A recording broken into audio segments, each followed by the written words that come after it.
at my mother-in-law's 55th birthday party. She stood on the back porch of my dream home and raised a glass of expensive champagne to the crowd. She smiled, wiping a single, perfectly timed tear from her cheek. She looked out over the 3 acres of lush green lawn, then turned to my husband. She thanked him. She thanked him for buying her this beautiful, historic Victorian house. She called it the ultimate act of a devoted son. 80 people applauded. They cheered. They raised their glasses. I was standing less than 10 feet away, holding a plastic cup of lukewarm iced tea. I did not clap. I did not smile. I just stared at the house. The house with the wraparound porch and the original hardwood floors. The house I had spent 2 years saving for. The house I had paid for. And the house that, as of 3 hours ago, I realized I did not legally own. They thought they had won. They thought they had successfully executed the perfect family coup. They assumed I would just cry, pack my bags, and walk away from my $85,000 life savings because I was too polite to cause a scene. They knew Marcus, my husband, would never stand up to his mother. They knew Brenda, my mother-in-law, always got exactly what she wanted. What they did not know was that I am an environmental inspector for the state. They did not know that I test soil, groundwater, and industrial runoff for a living. And they certainly did not know about the massive, leaking, wartime-era underground storage tank buried 12 feet beneath Brenda's brand new, immaculate rose garden. My name is Clara. For 6 years, I have worked for the Department of Environmental Protection. My job is not glamorous. I wear steel-toed boots, heavy canvas pants, and high-visibility vests. I spend my days crawling under abandoned gas stations, taking core samples of contaminated dirt, and arguing with angry contractors about hazardous waste protocols. I know dirt. I know what lies beneath the surface. I know how to find the toxic things people try to bury and forget. When I met Marcus 4 years ago, he seemed like the perfect antidote to the gritty, stressful reality of my job. He was a mid-level manager at a logistics firm. He wore clean-pressed shirts. He spoke softly. He hated arguments. At the time, I thought his calm demeanor was a sign of emotional maturity. I did not realize that Marcus did not just dislike conflict. He was terrified of it. He would physically leave the room if a television commercial got too loud. He wanted peace at all costs. And in his family, peace cost exactly one thing. It cost whatever his mother, Brenda, demanded. Brenda was a woman who navigated the world with the absolute certainty that she was the main character in everyone else's life. She was obsessed with appearances. Everything she did was curated for an audience. At our wedding 3 years ago, she showed up wearing a floor-length, lace-covered gown that was undeniably, aggressively white. When my bridesmaids pointed it out, she simply touched her pearl necklace and said it was actually frosted champagne, and that I was being terribly insecure for even mentioning it. Marcus just looked at the floor. He squeezed my hand and whispered that we should just let it go. "That is just how Mom is," he said. "It is easier to just let her have her moment." His sister, Chloe, was the exact same way. Chloe was the classic enabler. She saw everything her mother did. She saw the manipulation. She saw the cruelty. But she chose to misname what she saw. She called Brenda's toxic control maternal concern. She called Brenda's financial demands family loyalty. Chloe wanted peace just as much as Marcus did, and she simply found it more convenient to believe her mother's version of reality. It required less of her. For the first 3 years of our marriage, Marcus and I lived in a cramped, one-bedroom apartment on the west side of the city. The rent was cheap, but the conditions were miserable. The radiator clanked violently at 5:15 every single morning. It smelled constantly of burnt rust and old dust. The sofa in our living room was 4 inches too short for my frame. My feet hung over the armrest every night, and I would wake up cold and stiff, with an ache in my lower back that never really went away. The draft from the bedroom window was a steady, freezing needle that no amount of heavy blankets could block. But I endured it. We endured it because we had a goal. We were saving for a house. Not just any house, a forever home. I took every overtime shift the state offered. I worked weekends, inspecting illegal dumping sites in the freezing rain. I waded through chemical runoff in industrial parks. Every month, I deposited my overtime pay into our joint savings account. I watched the numbers grow. 10,000, 30,000, 60,000. By the end of our third year in that freezing apartment, my personal contribution to the house fund was exactly $85,000. Marcus had contributed about $30,000. I did not care about the imbalance. We were a team. We were building a life together. Then, we found the Elm Creek property. It was a 1940s Victorian farmhouse sitting on 3 acres of land just outside the city limits. It was listed at $315,000. It needed work. The paint was peeling, the kitchen was outdated, and the roof needed patching, but the bones were incredible. The moment I stepped onto the property, I felt a deep, overwhelming sense of peace. The air smelled like old pine and wet earth. There were massive oak trees lining the driveway. I walked the perimeter of the property, my boots sinking into the soft soil, and I knew this was the place. I could see our future here. I could see children running across the lawn. Marcus agreed. He seemed genuinely excited. We put in an offer the very next day. They accepted. The purchasing process happened during the busiest month of my career. The state was investigating a massive, multi-million-dollar chemical spill at a manufacturing plant downtown. I was working 14-hour days, buried in environmental impact reports, legal briefings, and court depositions. I was exhausted. I barely had time to eat, let alone read through hundreds of pages of real estate documents. That was when Marcus suggested that his uncle, Arthur, handle the closing. Arthur was a real estate lawyer. Marcus said Arthur had offered to do all the paperwork for a fraction of the cost as a wedding gift to us. It made sense. It saved us thousands of dollars in legal fees. "Just sign the authorization forms, Clara," Marcus had said, standing in our tiny apartment kitchen while I was rushing to put on my boots. "Arthur will take care of the deed, the title search, everything. You just focus on your case. I will handle the house." I trusted him. He was my husband. I signed the papers on the kitchen counter without reading the fine print. 2 days later, I went to the bank. I sat across from a teller with a name tag that read Susan.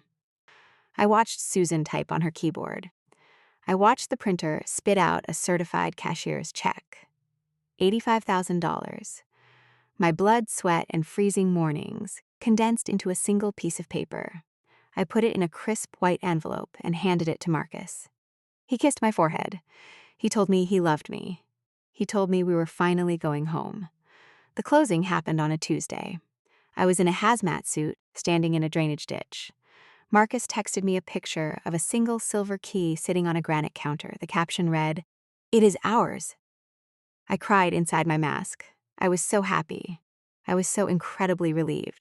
The cold apartment, the short sofa, the clanking radiator. It was all over. We had won. But we did not move in immediately.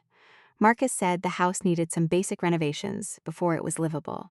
He said the plumbing needed to be flushed and the floors needed to be re-sealed. He told me to stay at the apartment while he coordinated the contractors. I agreed. I was still drowning in the chemical spill case. 3 weeks passed, 4 weeks. Then, strange things started happening. I drove by the Elm Creek house one evening after work, just wanting to look at it. There was a landscaping crew in the front yard. They were planting massive, expensive rose bushes. I had never authorized rose bushes. I walked up to the front door, my boots covered in mud. I used my copy of the silver key. I stepped inside. The house was not empty. It was fully furnished. There was a massive, antique oak dining table in the formal dining room. It looked like something out of a Victorian museum. There were velvet curtains hanging in the living room. There was a set of expensive, floral-patterned china displayed in the glass cabinets. None of this was my style. None of this was Marcus's style. I called him immediately. My heart was pounding against my ribs. Marcus, why is there antique furniture in the house? Who hired the landscapers? There was a long pause on the other end of the line. I could hear him breathing. Oh, he said, his voice tight and nervous. Mom bought a few things. She wanted to help us stage it. You know how she loves decorating. She just got a little carried away. Don't worry about it, Clara. Just let her have her fun. We can move things around later. He sounded completely reasonable. He sounded like the conflict-avoiding man I married. I took a deep breath. I told myself I was overreacting. I told myself Brenda was just being her usual, overbearing self. I left the house and went back to the cold apartment. 2 days later, the invitation arrived in the mail. It was printed on thick, expensive cardstock with gold foil lettering. It was an invitation to Brenda's 55th birthday party. The location was not her condo in the city. The location was the Elm Creek property. My house. I confronted Marcus that night. He would not look me in the eye. He stared at the short sofa. She just wants to host her party there, he mumbled, picking at a loose thread on his sleeve. Her condo is too small for 80 people. The house is empty anyway. It is just for one night. Clara, please, do not make this a big deal. She has been talking about this party for months. I stared at him. The anxiety in my chest was no longer a quiet hum. It was a loud, blaring alarm. But I was exhausted. I had just finished a 60-hour work week. I did not have the energy to fight Brenda. I did not have the energy to fight my husband. Fine, I said, my voice cold. One night, and then she takes her oak table, and she gets out. The day of the party arrived. It was a Saturday afternoon in late September. The weather was perfect. The caterers had set up white tents on the back lawn. There was a string quartet playing near the rose bushes. 80 guests, mostly Brenda's friends from her country club, were milling around, drinking champagne and eating hors d'oeuvres. I arrived straight from a job site. I had tried to clean up, but I was still wearing my heavy canvas pants and my boots. I walked through the crowd, feeling entirely out of place on my own property. I saw Chloe standing by the buffet table. She gave me a tight, uncomfortable smile and quickly looked away. I saw Marcus talking to his uncle Arthur near the grill. When Marcus saw me, he flinched. He literally took a step backward. I grabbed a plastic cup of iced tea from the catering table and stood near the edge of the porch, watching the spectacle. That was when Brenda tapped a silver spoon against her crystal glass. The string quartet stopped playing. The 80 guests fell silent. Brenda stepped up onto the highest tier of the wooden porch. She was wearing a stunning, tailored navy blue dress. She looked radiant. She looked triumphant. She smiled at the crowd. She wiped a single, perfectly timed tear from her cheek. Thank you all for coming, she projected her voice across the lawn. This is a very special birthday for me. As many of you know, my landlord recently decided to sell the condo I have rented for the past 10 years. I was terrified. I thought I would be homeless. I thought I would have to leave the city. She paused dramatically. She looked down at Marcus. But then, my wonderful, devoted son stepped in. Marcus knew how much I loved this area. He knew I always dreamed of a Victorian farmhouse, and he made the ultimate sacrifice. My fingers went numb. The plastic cup in my hand suddenly felt very heavy. Brenda raised her glass higher. Marcus took his savings. He worked with my brilliant brother Arthur, and he bought this house. For me. The crowd erupted in applause. They cheered, several women awed in sympathy. This is not just a house, Brenda continued, her voice trembling with manufactured emotion. This is my forever home. The deed is in my name. The title is clear. I am officially a homeowner thanks to my boy. I stopped breathing. The air in my lungs turned to ice. The deed is in my name. I looked at Marcus. He was staring at the grass, his face pale, his jaw clenched tight. I looked at Arthur, the lawyer uncle. Arthur was swirling his whiskey, looking incredibly smug. They had stolen it. They had taken my $85,000. They had taken my savings, my overtime, my freezing mornings in the mud. Marcus had taken the cashier's check. gone to closing with Arthur, and put the entire property entirely in Brenda's name. I had signed authorization forms, thinking they were standard closing documents. They were legal waivers. I had handed them a blank check to buy my mother-in-law a mansion. The applause died down. The string quartet started playing again. People began lining up to hug Brenda. I did not scream. I did not throw my drink. I set the plastic cup down on the wooden railing. I walked slowly through the crowd. I walked past the caterers. I walked past Chloe, who suddenly found her shoes fascinating. I walked straight to Marcus, grabbed his arm, and dragged him into the kitchen. The kitchen smelled like catered salmon and expensive wine. I shoved him against the marble counter. "What did you do?" I hissed, my voice shaking so violently I barely recognized it. "What did you do with my money, Marcus?" He shrank against the counter. He looked like a cornered animal. "Clara, please keep your voice down. People will hear." "I don't care who hears." I slammed my hand onto the counter. "My name is not on the deed. You bought this house for her?" "Her lease was up," he pleaded, his voice a frantic, desperate whisper. "The landlord was doubling her rent. You know she can't handle financial stress, Clara. She has high blood pressure." Arthur said, "We could just put it in her name for tax purposes. We can rent the apartment for a few more years. It's not a big deal. The house is still in the family." "In the family?" I stared at him, truly seeing the man I married for the first time. He wasn't just a conflict avoider. He was a coward, a thief disguised as a peacemaker. "I gave you $85,000. I paid for this house." Before he could answer, the kitchen door swung open. Brenda walked in. She looked at me, her expression instantly shifting from radiant joy to cold, hard contempt. She didn't look like a woman with high blood pressure. She looked like a general inspecting a conquered territory. "Is there a problem in here?" she asked, her voice dangerously calm. "Yes," I said, turning to face her. "The problem is that you are standing in my house built with my money." Brenda let out a short, sharp laugh. It was a terrible sound. "Your house?" She walked over and stood next to Marcus. She placed a hand protectively on his arm. Marcus looked down. "Clara, dear, I think you are confused. My brother Arthur handled the paperwork. My name is on the deed. My son facilitated the purchase. You are simply his wife." I paid the down payment. I stepped toward her. "I have the bank records, Brenda." She didn't flinch. She just smiled. It was a thin, cruel line across her face. "You gave a financial gift to your husband. What he does with his marital assets to support his elderly mother is his business. Arthur assured me it is perfectly legal. Now, I have 80 guests outside. You are wearing dirty work boots on my new hardwood floors. If you are going to cause a scene and ruin my special day, I am going to have to ask you to leave my property." My property. She was kicking me out of the house I bought. She was dismissing me like a stray dog that had wandered onto her pristine lawn. I looked at Marcus one last time. "Are you going to let her do this?" Marcus swallowed hard. He looked at the floor. "Clara, just go back to the apartment. We will talk about this tomorrow when everyone is calm. Please." He chose peace, and the price was me.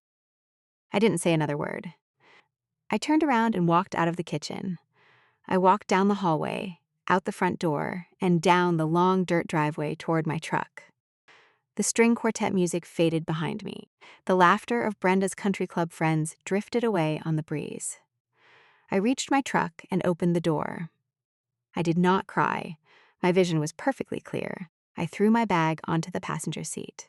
As it landed, a manila folder spilled open, scattering a few official documents across the fabric. I looked down at them. They were the preliminary soil and groundwater reports for the Elm Creek property. I had pulled them from the state archives 3 weeks ago, back when I thought this was going to be my home. I had wanted to check the soil composition for a vegetable garden. I hadn't told Marcus about the results yet. I hadn't told anyone. I stared at the thick, red hazard stamp on the second page.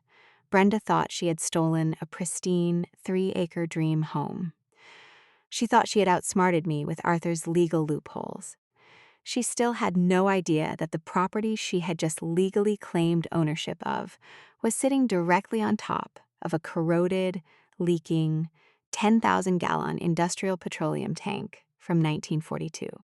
She didn't know that under state law, whoever holds the deed is strictly liable for the mandatory EPA cleanup. And she definitely didn't know that I was the inspector assigned to this district. I started the engine, put the truck in gear, and drove away. I let her have her party. I let her drink her champagne.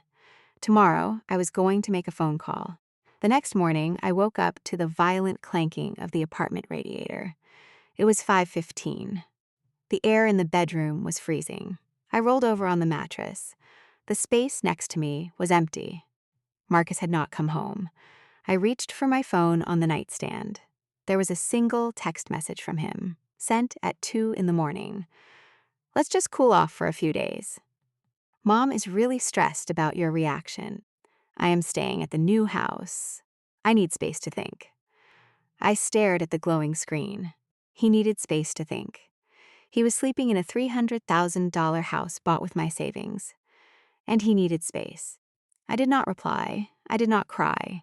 The anger inside me had burned so hot and so fast the night before that it had turned into something entirely different. It had turned into absolute cold precision. I got out of bed. I made coffee using the cheap plastic machine we had bought at a thrift store 5 years ago. I drank it black. Then, I walked down to the corner liquor store and asked the owner for as many empty cardboard boxes as he could spare. I spent the next 6 hours packing my life. I packed my clothes. I packed my books. I packed the few dishes that belonged to me before the marriage. I did not pack anything we had bought together. The physical sensation of shoving my life into cheap, smell-stained cardboard boxes was grounding. It was a tangible, undeniable reality. The short sofa, the freezing draft, the clanking radiator. This was what I had traded my $85,000 for. By noon, my bags were loaded into the back of my truck. I took my copy of the apartment key, placed it on the chipped laminate kitchen counter, and walked out. I did not leave a note. On Monday morning, I drove to the State Department of Environmental Protection building. I badged in. I walked past the busy cubicles, the ringing phones, the stacks of environmental impact reports. I sat down at my desk. I opened the manila folder I had spilled in my truck 2 days earlier. The Elm Creek property was beautiful on the surface, but underneath it was a ticking time bomb. During World War II, the land had been used as a small, secondary staging ground for a local manufacturing plant that produced aviation parts. They had buried a 10,000-gallon underground storage tank, or UST, to hold petroleum and industrial solvents.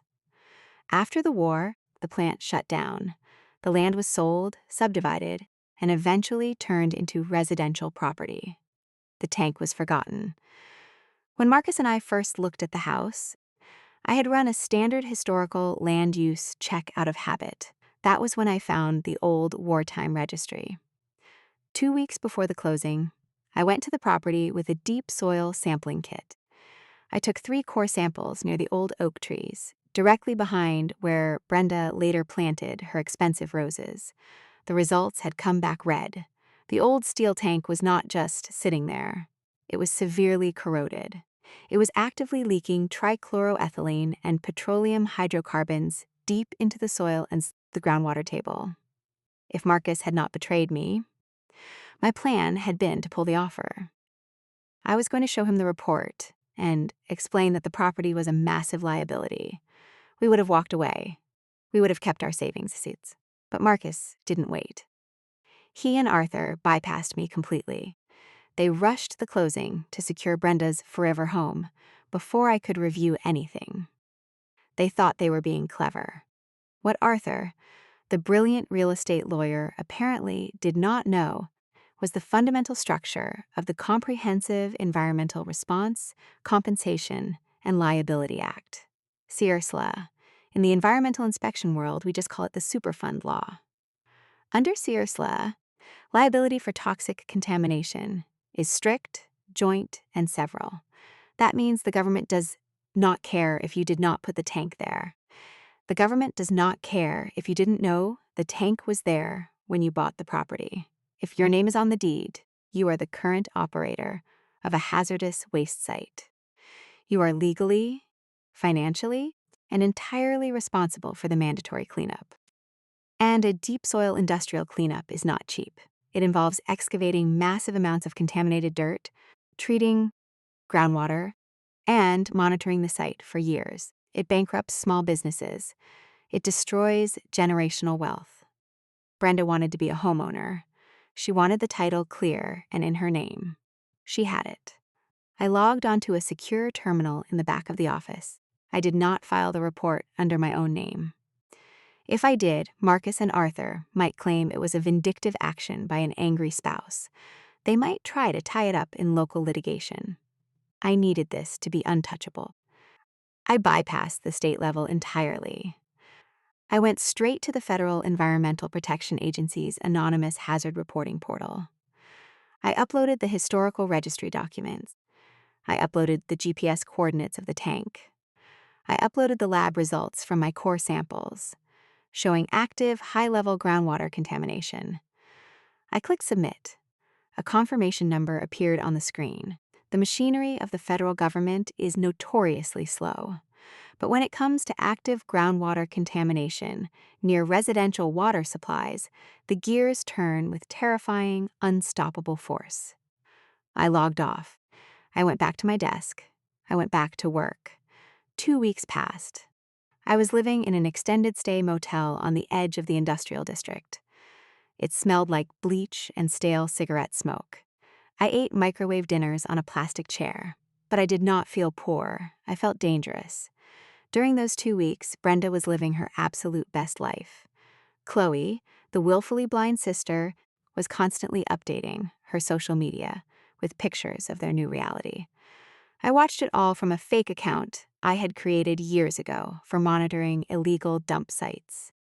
Garden tea party with the girls, Chloe posted. The picture showed Brenda sitting on the wraparound porch, wearing a massive sun hat, drinking from a floral teacup. The antique oak table was covered in pastries. So proud of my amazing brother for giving Mom the life she deserves. Another post read. The picture was Marcus, looking relaxed and happy, holding a pair of expensive pruning shears near the rose bushes. They were spending money they didn't have. They had hired a boutique landscaping firm to design a massive stone patio in the backyard. The pictures showed contractors measuring the grass, putting down wooden stakes with bright pink ribbons. I zoomed in on one of the photos. The pink stakes were forming a large rectangle directly behind the house. They were planning to dig a deep foundation for a gazebo. They were going to dig directly over the 1942 underground storage tank. I almost laughed out loud in the quiet of my motel room. It was the worst possible thing they could do. Disturbing the soil above a corroded tank was like throwing a rock at a hornet's nest. A few days later, my phone rang. It was a Thursday afternoon. I was sitting in my truck outside a chemical plant. The caller ID said Marcus. I let it ring 3 times. I took a slow breath. I answered. Hello? I said, my voice perfectly flat. Clara. He sounded out of breath. He sounded panicked. Clara, where are you? Are you at work? I am on a job site, I said. What do you want, Marcus? Something weird is happening, he stammered. Mom got a letter today. It came by certified mail. She had to sign for it. It is from the EPA. I stared out the windshield at the chain link fence of the chemical plant. The EPA? The federal agency? Yes. It's this massive legal packet. It says, Notice of Potential Liability and Request for Information. It is talking about soil contamination and underground tanks and hazardous waste. It says they have reasonable suspicion of an active leak on the Elm Creek property. That sounds serious, I said calmly. Serious? Clara, they are threatening federal action. Mom is freaking out. Her blood pressure is through the roof. Arthur is trying to read the paperwork, but he says it doesn't make any sense. He says it must be a scam or a clerical error. Arthur, the brilliant real estate lawyer, was completely out of his depth. Real estate law is about contracts and deeds. Environmental law is about federal mandates and strict liability. Arthur had no idea what he was looking at. Did you know anything about this? Marcus asked, his voice suddenly dropping an octave. A hint of suspicion creeping in. You work for the environmental department. Did you do this?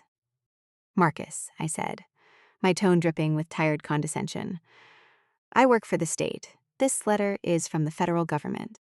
Do you honestly think I have the power to direct the federal EPA to target your mother's house just because I am angry about a dining table? He hesitated. No, I guess not. That sounds crazy. It is crazy, I said. If Arthur says it's a mistake, then it's probably a mistake. Tell Brenda to just throw it away. I have to go back to work. Wait, Clara, please. Can't you look at it? Can't you call someone and make it go away? You know people in this field. I am not your wife anymore, Marcus. I am not your environmental consultant. And I am certainly not Brenda's problem solver. If she owns the property, she owns the problems. I hung up. I blocked his number. I knew exactly what Brenda would do. She was a woman who believed reality was whatever she decided it was. If she decided the letter was a mistake, it was a mistake. If Arthur told her it was bureaucratic nonsense, she would believe him. She would not stop the landscaping project.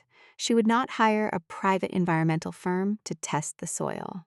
She would simply ignore the federal government because the federal government was ruining her aesthetic. I was right. 2 days later, Chloe posted another update. Gazebo construction begins today. Mom is so excited. The picture showed an excavator rolling onto the pristine green lawn. They were actually going to dig. I leaned back in my plastic motel chair and watched the screen. The trap was no longer just set. They were actively pulling the trigger themselves. That following Tuesday, I was back at the state office, filing paperwork. My desk phone rang. It was Sarah, a colleague from the Groundwater Contamination Division. Hey, Clara, Sarah said. You used to live out near Elm Creek, right? You might want to check the emergency dispatch logs. We just got a massive cross-agency alert. What happened? I asked, keeping my voice perfectly neutral. Some private landscaping crew was digging a foundation for a gazebo. The excavator hit something hard about 8 feet down, a rusted steel plate. The vibration caused the whole structure to collapse inward. A sinkhole? Worse, Sarah said. It was an unmapped industrial storage tank. The collapse ruptured the primary containment shell. Thousands of gallons of petroleum and God knows what else just flooded the excavation pit. The fumes were so bad the landscaping crew had to abandon the machinery and call 911. I closed my eyes.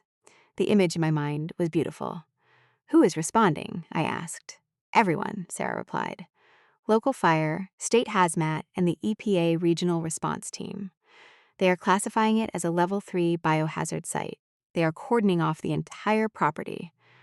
Wow, I said softly. That sounds expensive. Expensive? Sarah let out a low whistle. It's an emergency federal remediation. Whoever owns that land is about to get a bill that will make them wish they were dead. I hung up the phone. I picked up my car keys. I didn't need to go to Elm Creek. I didn't need to see it with my own eyes. But I wanted to. I wanted to see Brenda's face when she realized that her forever home was officially a toxic waste dump. I drove out toward the city limits. As I turned onto Elm Creek Road, I saw them. Not just one truck. 6. There were 2 massive red fire engines blocking the street. There were 3 white vans with the federal EPA logo printed on the side. And there was a mobile command center setting up a decontamination tent right on top of Brenda's beloved rose bushes. I pulled my truck over onto the shoulder, a safe distance away. I rolled down the window. The air didn't smell like old pine and wet earth anymore. It smelled like raw gasoline and panic. I saw Marcus standing in the driveway. He was screaming into his cell phone, his face bright red. I saw Arthur, the lawyer, arguing with a man wearing a bright yellow hazmat suit. The man in the hazmat suit simply shook his head, handed Arthur a clipboard, and pointed toward the street. And then I saw Brenda. She was standing on the highest tier of the wooden porch. She was wearing a silk robe. She was clutching her pearl necklace.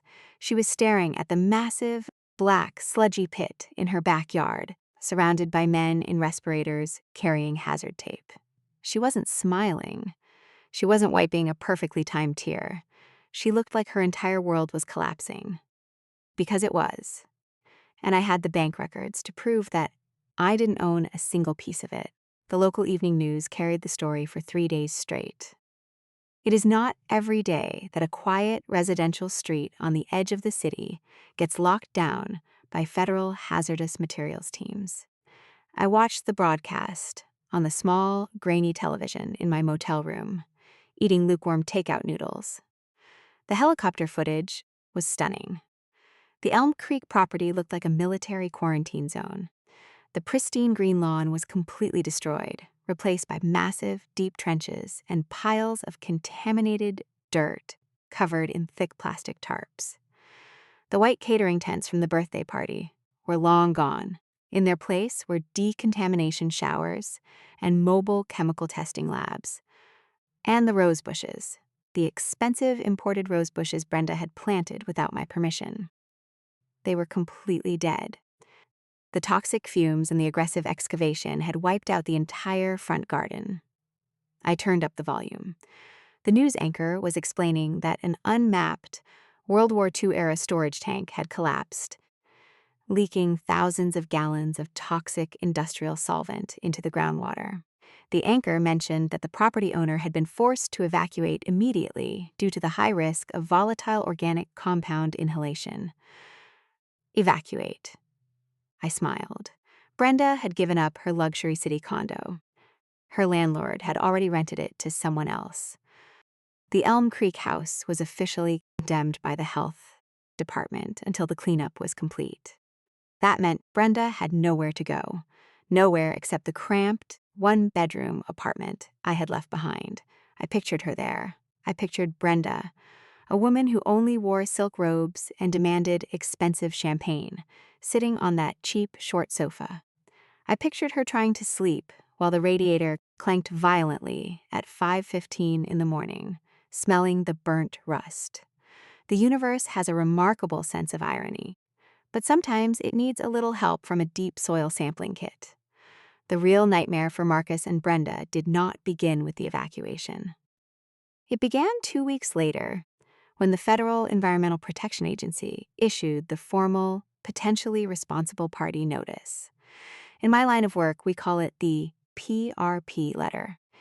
It is the moment the government formally tells you that they are going to clean up your mess, and you are going to pay for every single penny of it. I didn't need Marcus to call me to know what was in that letter. I knew the standard operating procedure. The EPA would require an immediate, massive remediation effort. The initial assessment for a tank collapse of that magnitude, including soil excavation, vapor mitigation, and groundwater pumping, would easily start at $500,000, $500,000, payable by the current holder of the deed. Arthur, the brilliant real estate lawyer, tried to fight it. Through my colleague Sarah, I heard the gossip from the regional office. Arthur had marched into the federal EPA building in a bespoke suit, carrying a briefcase full of property deeds. He tried to argue that Brenda was an innocent landowner. He tried to argue that the previous owners should be sued. He tried to argue that the landscaping company was responsible for the collapse. The federal attorneys simply pointed to the Superfund law, the Comprehensive Environmental Response, Compensation, and Liability Act. Did she conduct an environmental site assessment before purchasing a commercial adjacent 1940s property? The attorney had asked Arthur. No, Arthur had admitted. It was a residential purchase. Then she did not perform due diligence, the attorney replied. Strict liability applies. She owns the dirt. She owns the contamination. The bill is $500,000. If she does not pay, we will place a federal lien on the property, and we will begin freezing her personal financial assets to cover the cost to the taxpayer. Arthur was thrown out of the office. While Brenda's world was catching fire, mine was quietly rebuilding. The State Department promoted me to senior inspector at the end of the month. It came with a substantial pay raise and a new, dedicated state vehicle. I moved out of the extended stay motel. I found a beautiful, modern loft apartment in the downtown arts district. It had exposed brick walls, massive industrial windows, and floors that did not creak. It smelled like fresh paint and expensive coffee. I went to a real furniture store. I bought a dark green velvet sofa that was 8 feet long. The first night it was delivered, I lay down on it, stretched my legs out completely, and slept for 9 hours straight. It was the first time in 4 years I woke up without an ache in my lower back. I was broke, having lost my $85,000, but I was not broken. The financial sting was real, but the absolute peace of my new life was worth every penny. Marcus, however, was not experiencing peace. The financial trap they had built for themselves was tightening. Marcus had taken out a $230,000 mortgage in his name to buy the house, combining it with my cash, but he had put the deed entirely in Brenda's name to protect it from me. It was a fatal error. When the bank holding Marcus's mortgage found out that the property was now a condemned federal Superfund site, they panicked. A contaminated property has a negative value. It cannot be sold. It cannot be insured. The collateral for their massive loan was completely worthless. The bank invoked a clause in the mortgage contract. They called the loan. They demanded immediate repayment in full. Marcus didn't have $230,000. He didn't even have $10,000. He had spent his savings on the house, so they were being hit from both sides. The federal government was preparing to freeze Brenda's retirement accounts to pay the $500,000 EPA cleanup bill, and the bank was threatening to sue Marcus into bankruptcy for the defaulted mortgage. They were financially annihilated. It was a rainy Tuesday afternoon when Marcus finally tracked me down. I was walking out of my new office building, holding a cup of coffee, when I saw him standing near the visitor parking lot. He did not look like the calm, pressed shirt manager I had married. He looked terrible. His clothes were wrinkled. He had dark circles under his eyes. He looked like a man who had aged years in a matter of months. He saw me and rushed forward, stepping directly into a puddle. "Clara," he said, his voice cracking. "Clara, please. I need to talk to you." I stopped under the overhang of the building, keeping my distance. "We have nothing to talk about, Marcus. My lawyer sent the divorce papers 3 weeks ago. You haven't signed them." "I can't sign them," he pleaded. "My whole life is falling apart. Please, just give me 5 minutes. Let me buy you a coffee." I looked at the expensive coffee in my hand, then at his soaked shoes. "You have exactly 5 minutes. Talk here." He wiped rain from his forehead. His hands were shaking. "We lost the apartment.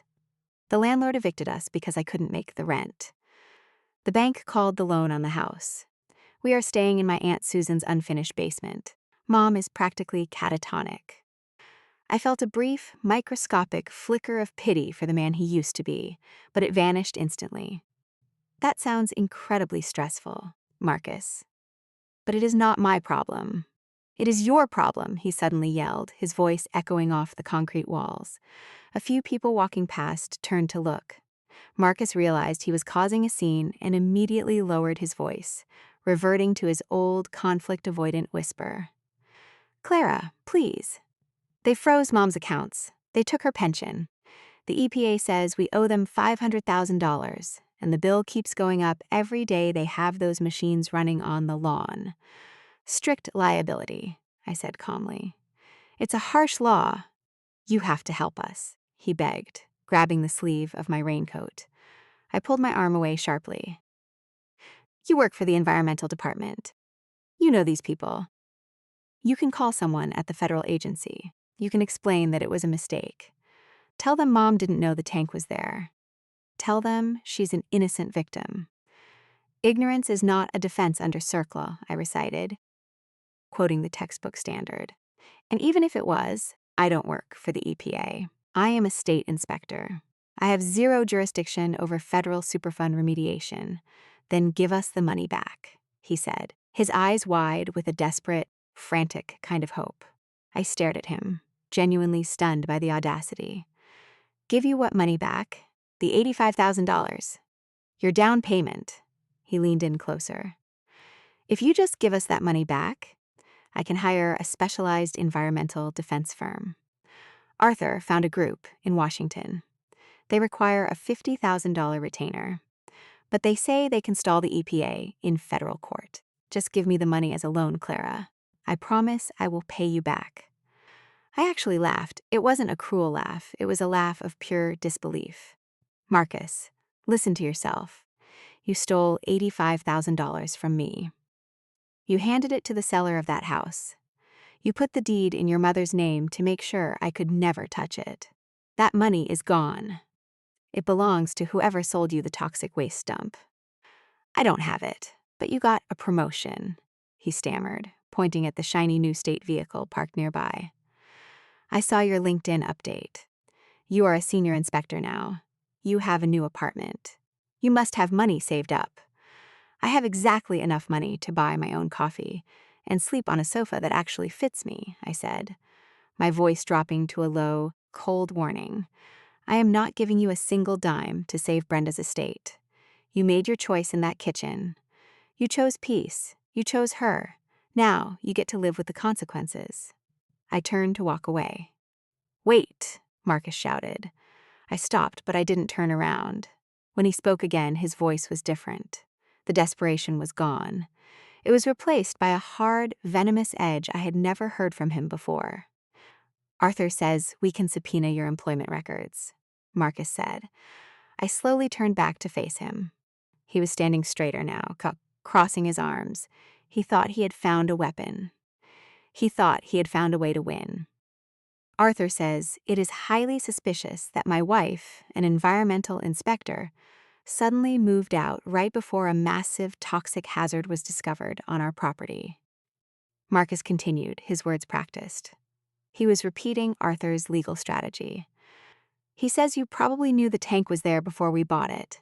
He says you kept it a secret to sabotage the purchase. Is that right? I asked, keeping my face perfectly blank. If we prove you knew about the tank, we can sue you for fraud, Marcus said, his chest puffing out slightly. We can name you as a responsible party in the federal lawsuit. We can make you pay the $500,000. Arthur says it's extortion. He says you orchestrated this whole thing. He smiled, a small, ugly, desperate smile. So, Marcus said, are you going to help us pay the retainer for the defense firm? Or are we going to tell the federal judge that you committed fraud against your own family? He thought he had me trapped. He thought he could finally use my profession against me. He didn't know that I had spent 6 years navigating the most complex, cutthroat legal liability systems in the country. I didn't just know how to find toxic waste. I knew how to document it. Go ahead, I said softly. Marcus blinked. The ugly smile faltered. What? Tell Arthur to subpoena my records, I said, stepping closer to him until he was forced to look me directly in the eyes. Tell him to pull every email, every logbook, every GPS track on my state vehicle. Tell him to present it to the federal judge. I leaned in, my voice dropping to a whisper. Because what Arthur doesn't know, Marcus, is that an inspector's preliminary field notes are not officially logged until an enforcement action is requested. I never requested one. There is absolutely no record of me ever setting foot on the Elm Creek property before the purchase. Marcus's face went completely pale. Furthermore, I continued, I was specifically assigned to the downtown chemical spill case during the entire month of your closing. My timesheets will prove I was working 14-hour days, 40 miles away. I have a bulletproof, state-certified alibi. He opened his mouth to speak, but nothing came out. You see, Marcus, I said, stepping back, you and Arthur thought you were playing chess, but you don't even know what game is on the board. You bought a house without an inspection. You put it in Brenda's name to hide it from me. You are the victim of your own greed. If you try to drag me into federal court, the judge won't just laugh at you. They will sanction Arthur for filing a frivolous claim, and they will accelerate the asset seizure on Brenda's accounts. I turned around. Sign the divorce papers, Marcus. Or I will have my lawyer request half of your remaining assets. Although, judging by your shoes, I doubt there's much left to take. I walked into the building, leaving him standing in the rain. Marcus signed the divorce papers 2 days later. We didn't meet in a coffee shop this time. We met in a sterile, fluorescent-lit mediation room in downtown. He sat across the long wooden table from me, his posture completely defeated. He didn't fight for half of my remaining assets. He didn't ask for alimony. He couldn't. His own legal situation was entirely too precarious. The bank was aggressively moving forward with the foreclosure on his defaulted mortgage, and his credit score had plummeted into the 400s. He picked up the black pen. His hand was trembling so badly he could barely grip the plastic barrel. He signed his name on the dotted line, legally ending 4 years' marriage in less than 10 seconds. He pushed the papers back across the table. He didn't look up. He didn't say goodbye. He just stood up, put on his damp raincoat, and walked out of the room. The collapse of his family was not just financial. It was total, and it was vicious.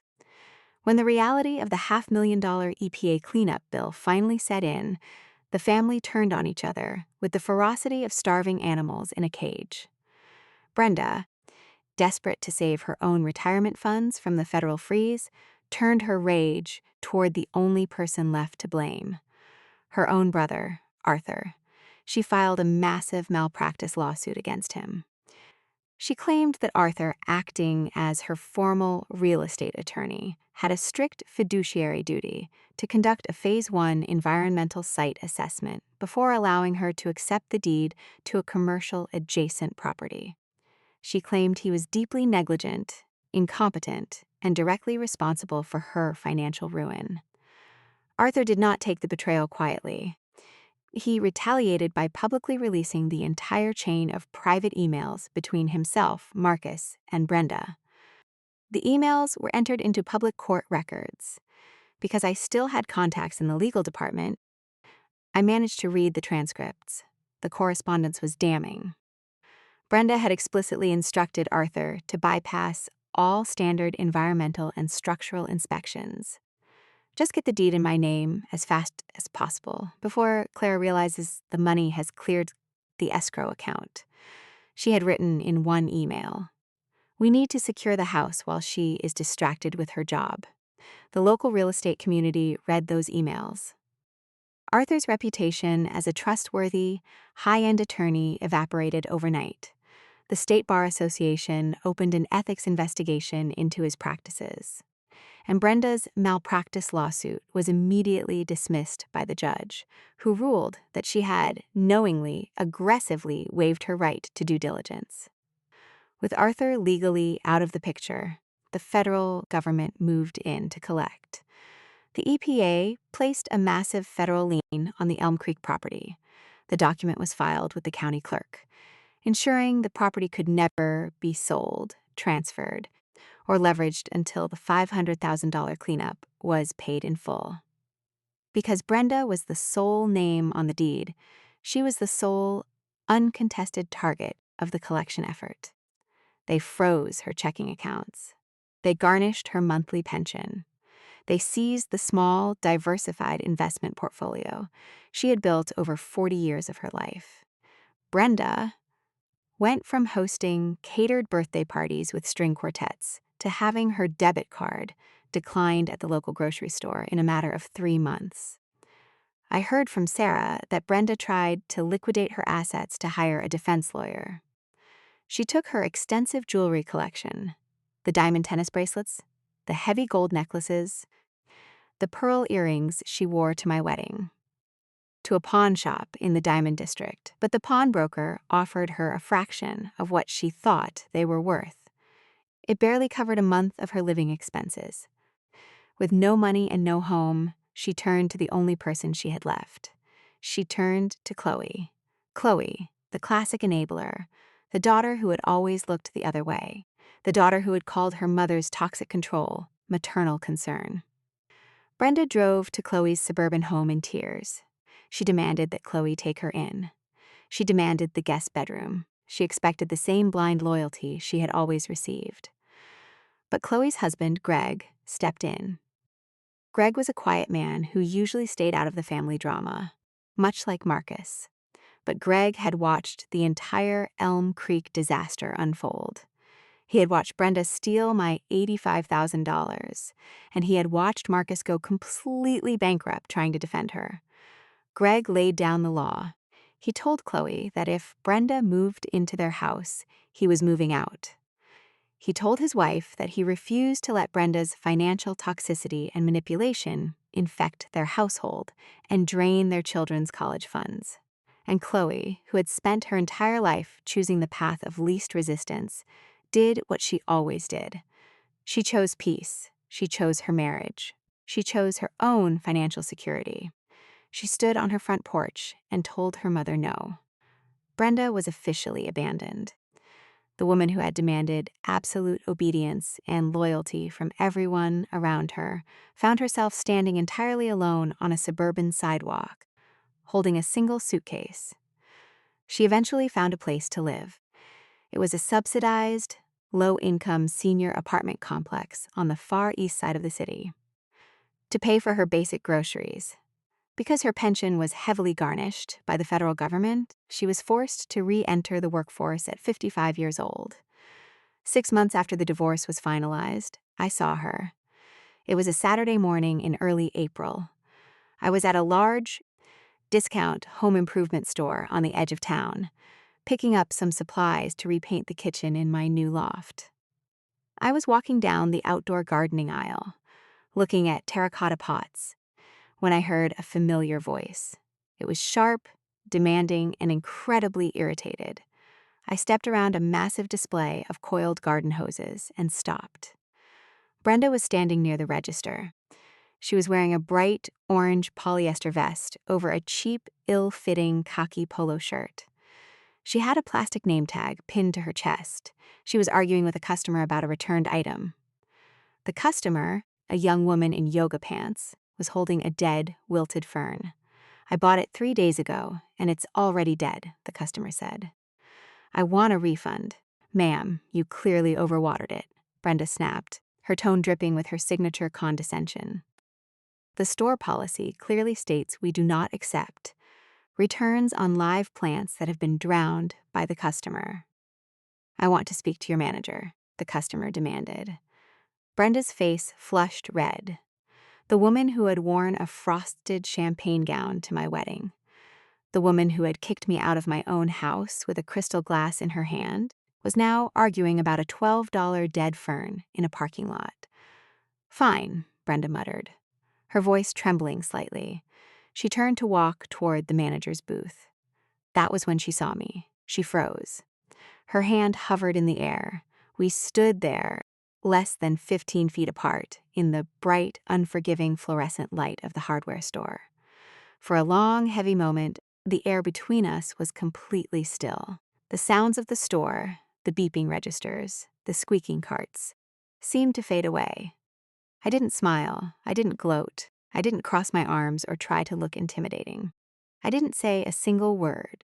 I just looked at her. I looked at the bright orange polyester vest. I looked at her hands, which used to be perfectly manicured, now stained with cheap, commercial potting mix. I looked at the dark, exhausted bags under her eyes. I looked at the absolute crushing defeat radiating from her entire posture. She knew. In that moment, looking at me standing there in my clean clothes, holding a cup of expensive coffee, she finally understood everything. She understood that the toxic waste tank wasn't just a stroke of terrible cosmic bad luck. She understood that the federal EPA intervention wasn't a random, unfortunate bureaucratic audit. She understood that she had stolen a 3-acre property from the one person on Earth who knew exactly how to turn it into a federal prison. Brenda opened her mouth, but no sound came out. Her lips trembled. She slowly lowered her eyes to the concrete floor. She couldn't even look at me. The shame and the realization were too heavy for her to carry. I didn't need an apology. I didn't need to hear her admit she was wrong. Her silence was the loudest confession I could ever ask for. I turned my shopping cart around and walked out of the aisle. I paid for my supplies. I got into my new state-issued vehicle, and I drove back to my warm, quiet, beautiful apartment in the city. I won. I survived the ultimate betrayal, and I executed a flawless, legally untouchable retaliation. I stripped them of the wealth they stole from me, and I reduced the woman who humiliated me to a minimum wage cashier covered in the very dirt she thought she owned. I took my life back, and I built something better out of the ashes. But I want to be entirely honest about what that victory cost me. It cost me $85,000. That money is gone forever. It is a casualty of the war they started, buried somewhere in the legal fees and the defaulted mortgages. It cost me 4 years of my life, living in a freezing, cramped apartment, eating cheap food, saving for a future, with a man who was ultimately a coward. And it cost me a piece of my own innocence. I have to live with the fact that I held the power to stop them. When I pulled those preliminary soil results from the state archives, when I saw the red hazard stamp on the second page, I could have walked into that kitchen, slammed the report on the marble counter, and demanded they back out of the sale. I could have saved Marcus from a devastating bankruptcy. I could have saved Brenda from losing her pension and her dignity.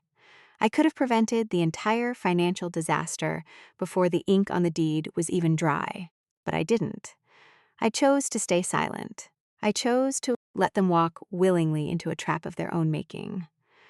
I watched them pour expensive champagne and celebrate their theft, knowing full well that they were standing on a federal biohazard site that was going to destroy their lives forever.